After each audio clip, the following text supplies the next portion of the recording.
بھی 3-4 روز پہلے میں نے دیکھا کہ شہاب نامی یہ نوجوان گودھرا میں تھا اور بتا رہا تھا کہ اسے ابھی کئی روز جو ہے وہ راجستھان تک کا سفر طے کرنے میں لگیں گے، اور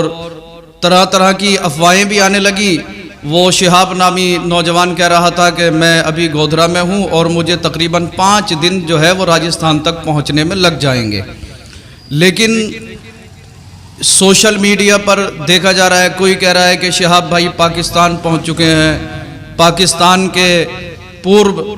پرائم منسٹر عمران خان جو ہے وہ ان کا استقبال کرنے کے لیے بارڈر پہ پہنچے۔ کوئی کہہ رہا ہے کہ پاکستان کی آرمی نے شہاب بھائی کا جو ہے استقبال کیا، ویلکم کیا، سواگت کیا۔ طرح طرح کی افواہیں جو ہے وہ شہاب نامی شخص کے نوجوان کے نام سے سوشل میڈیا پر پھیلائی جا رہی ہیں۔ کچھ لوگوں نے یہ کہا کہ پیدل حج کا سفر کرنا جائز نہیں ہے، تو کچھ لوگ جو ہے وہ پیدل حج کے سفر کرنے کی فضیلتیں بھی بیان کر رہے ہیں۔ میرے پاس بھی کافی سارے فون آئے، احباب نے کہا کہ سید صاحب اس کے تعلق سے ہمیں بتائیں کہ پیدل حج کا سفر کرنا جائز ہے یا ناجائز ہے، یا شہاب نامی نوجوان سے پہلے کوئی اور بھی پیدل حج کا سفر کرنے کے لیے گیا یا نہیں گیا۔ قرآن اور حدیث کی روشنی میں یہ واضح فرمائیں کہ پیدل حج کا سفر کرنا جائز ہے یا ناجائز ہے۔ تو میں نے بھی فیس بک پر 2 پوسٹ دیکھی۔ ایک حدیث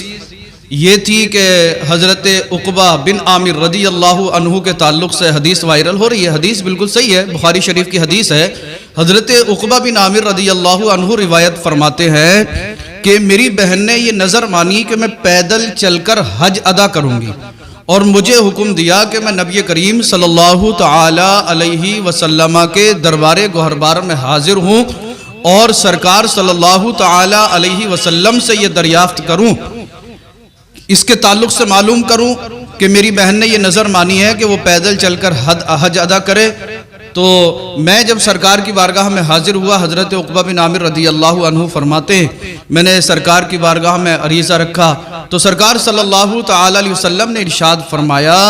کہ وہ پیدل سفر کرے اور سوار ہو جائے۔ مطلب یہ ہے کہ جب تک وہ پیدل چلنے کی ہمت اور طاقت رکھتی ہیں تب تک وہ پیدل سفر کریں، اور جب پیدل سفر کرنے میں دقت ہو، پریشانیاں ہو، کٹھنائیوں کا سامنا کرنا پڑے تو وہ پھر سوار ہو کر سفر کریں۔ یہی روایت ابن سنن نسائی میں بھی ہے۔ حضرت عبداللہ ابن عباس رضی اللہ عنہ روایت فرماتے ہیں کہ حضرت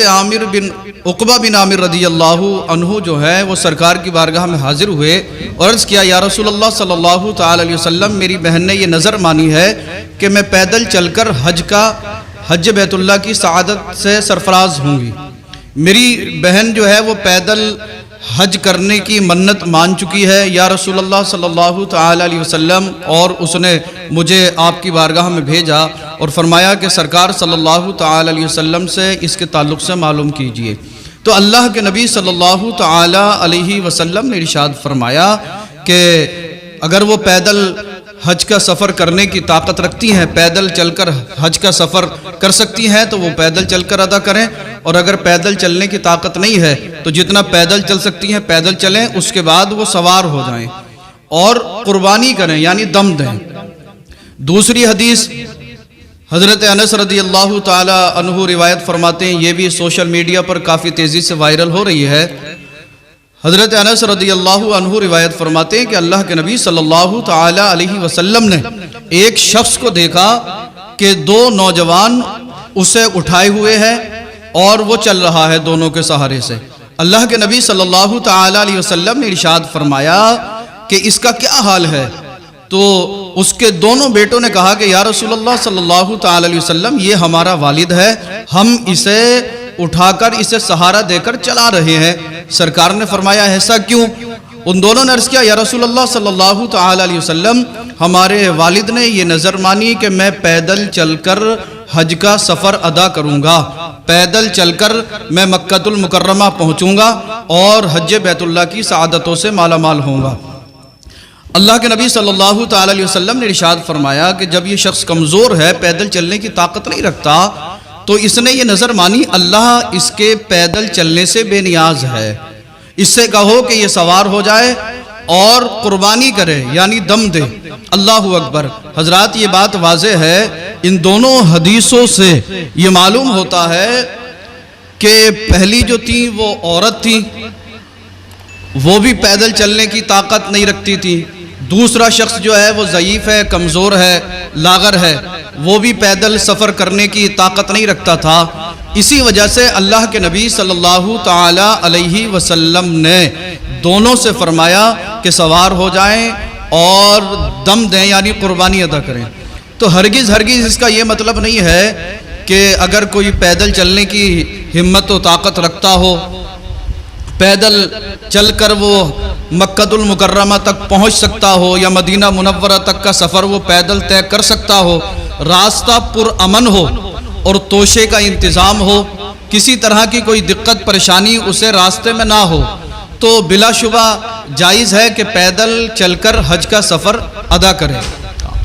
اس میں کوئی دو رائے نہیں ہے کہ اگر راستہ صحیح ہے، پیدل چلنے میں کوئی دقت نہیں ہے، راستے میں لوگ اس کے کھانے پینے کا انتظام کر رہے ہیں، استقبال کر رہے ہیں، حج کا سفر ہے، مقدس سفر ہے،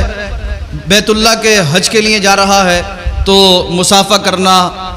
پھول کے ہار پہنانا، نذرانہ پیش کرنا، خدمت کرنا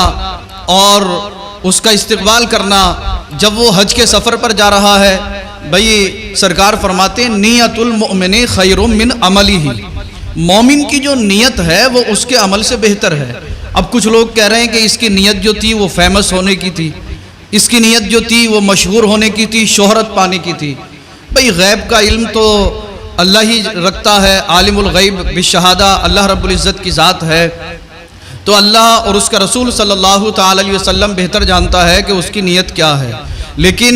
ایک مومن کے لیے یہ ضروری ہے کہ وہ دوسرے مسلمان کے لیے بدگمانی کرنے سے بچے۔ خلاصہ کلام یہ ہے کہ لوگ جو طرح سے اس شخص پر کیچڑ اچھال رہے ہیں، بدنام کرنے کی کوششیں کر رہے ہیں، تو ان لوگوں سے بھی مؤدبانہ گزارش ہے کہ اچھی سوچ رکھیں اور دوسرے لوگوں کے بارے میں اچھا سوچیں۔ اگر اس کی نیت اچھی ہے تو اللہ رب العزت اسے اس کا اجر عطا فرمائے گا، اور اگر خدا نہ کرے اس کی نیت کوئی اور ہے تو اللہ اور اس کے رسول صلی اللہ تعالی علیہ وسلم بہتر جاننے والے ہیں، تو اللہ اس کے حال پر کرم فرمائے، اور اللہ جو ہے ہم سب کو بھی دوسرے مسلمانوں کے بارے میں اچھی سوچ رکھنے کی توفیق عطا فرمائے۔ لہٰذا جو لوگ طرح کی افواہیں پھیلا رہے ہیں ان سے مؤدبانہ گزارش ہے کہ وہ افواہیں نہ پھیلائیں۔ شہاب بھائی ابھی غالباً راجستھان تک بھی نہیں پہنچے ہیں، اور لوگ جو ہے انہیں پاکستان کوئی کہہ رہا ہے کہیں پر، کوئی کہہ رہا کہیں پر، کوئی کہہ رہا کہیں پر، طرح کی افواہیں پھیلائی جا رہی ہیں۔ لہٰذا شہاب بھائی کے بارے میں جو ہے اگر انسان اچھی نیت رکھتا ہے، اچھی سوچ رکھتا ہے، تو دعا کرے کہ اللہ رب العزت اس بندے کے سفر کو آسان فرمائے اور اس کے حج کو بھی اپنی بارگاہ میں مقبول فرمائے۔